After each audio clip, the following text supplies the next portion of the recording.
आमची मागणी ही आहे की आम्हाला न्याय मिळाला पाहिजे आणि माझ्या वडिलांची ज्यांनी हत्या केली त्यातील एक ना एक आरोपीला किंवा त्यांना जे कोणी मदत करणारे असतील त्या सर्वांना मोक्का लागला पाहिजे. नाही म्हणजे आमची मागणीच ही आहे की ज्यांनी माझ्या वडिलांची इतकी क्रूरपणे हत्या केली त्याच्यामध्ये कोणीही असो किंवा त्यांना मदत करणारे जे कोणी असतील त्यांना सुद्धा यामध्ये सहआरोपी करून त्यांना सुद्धा 302 द्वारे मोक्का लागला पाहिजे.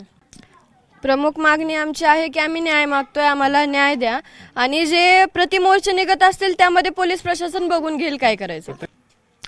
आता याबाबत मी तर काही बोलू शकत नाहीये, फक्त आम्ही न्याय मागतोय, आम्हाला न्याय द्या. संतोष देशमुख यांच्या खून प्रकरणामध्ये खूप वेगवेगळी आंदोलन तुला सुद्धा करावी लागली, मोर्चामध्ये तू सहभागी झाली.